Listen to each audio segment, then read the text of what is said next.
experiences? That's a good question, strange person I do not know. Yeah, a couple. Like I was saying, Musicity is happening in April. That includes some live performances. I can't remember the dates, but it'll be cool because you have a poet and a musician bunched up together in different parts, like Fab Lab, Bincho, the community center, and other places. The other thing aside from that is closer coming up is a show I'm doing with those ladies over there, the four of them. They're part of my collective, including the strange one. And that's called Root. Okay, we're an all-female spoken word collective called Scullyworks. Arts House, 6th of April?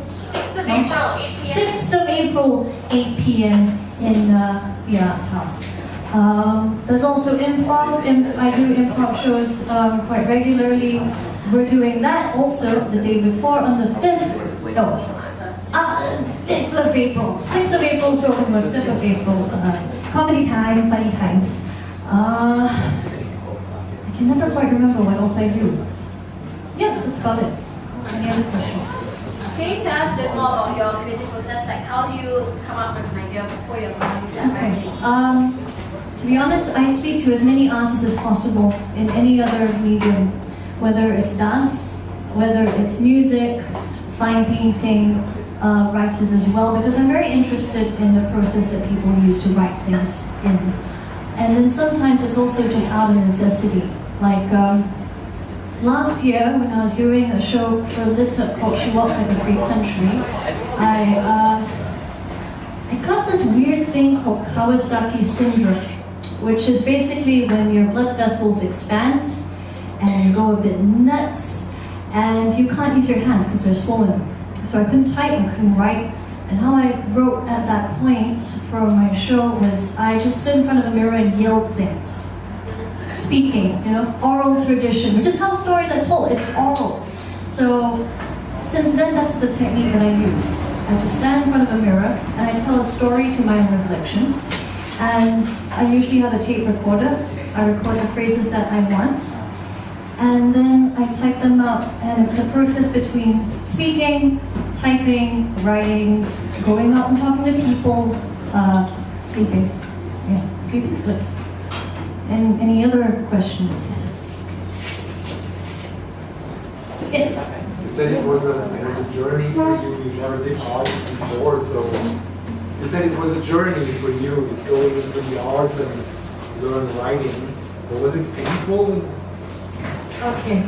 So as I mentioned before, I was studying literature at NUS, literature and communication, and so basically, I was trained to pick apart text, to see what made a text good, what made a text bad, and imagery and all that.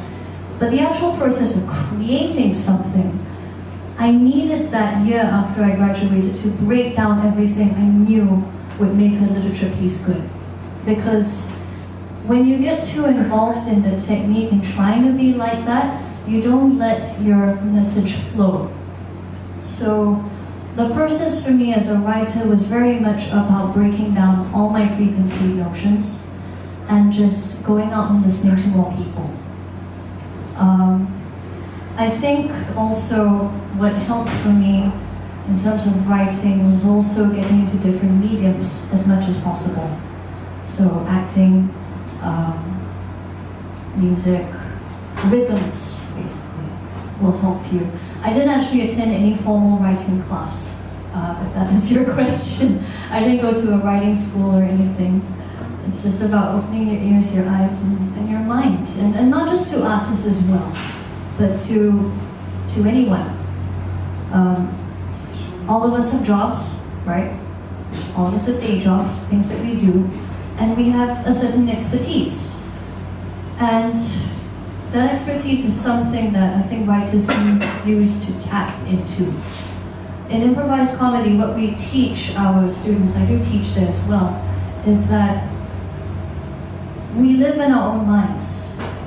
So we think in here, and sometimes we think that our thoughts can be heard by other people, but they can't. And so we have to learn to sort of expand out of our own shell and stop looking so inwardly and just looking out.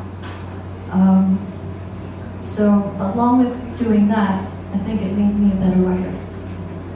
She had a question. Yes, other person I do not know.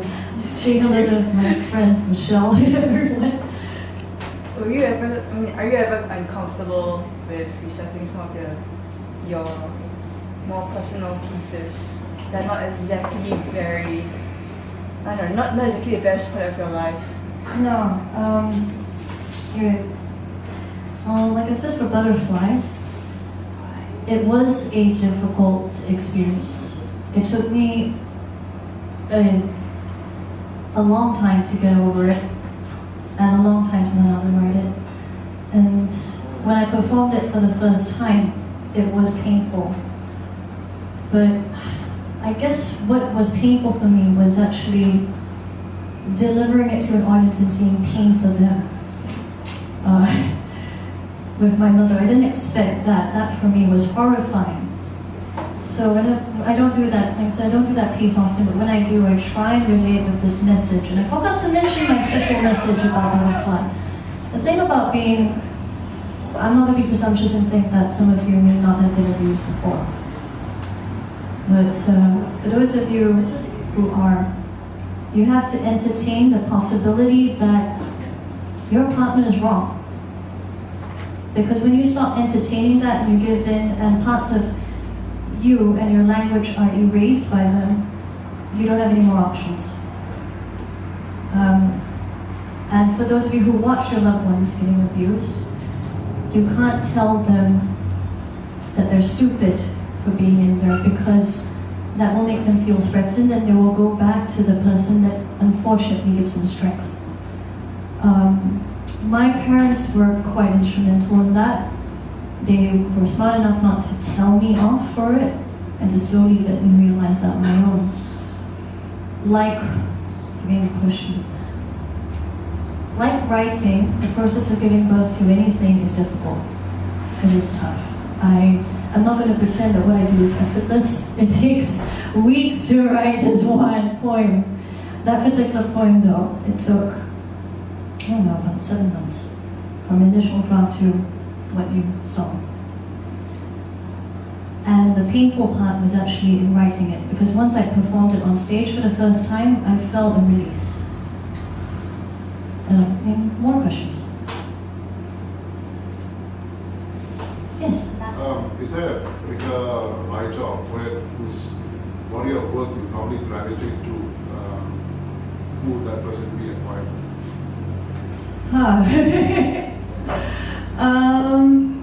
Okay. For spoken word, this kind of performance poetry, I really enjoy Shane Khoisan. He's the Canadian spoken word champion, and he writes a lot of personal stuff. It's a lot of flow, and he just uses his imagery to make his point. I also really like Taylor O'Malley, who wrote, from his point of view, is an English teacher. But I can't say I have one particular artist, because if you confine yourself to one style, you feel like you're going to emulate that hero, and you never grow.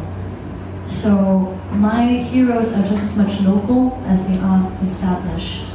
The first spoken word poet I ever saw on stage actually is here in this room right now, and that was Nabila.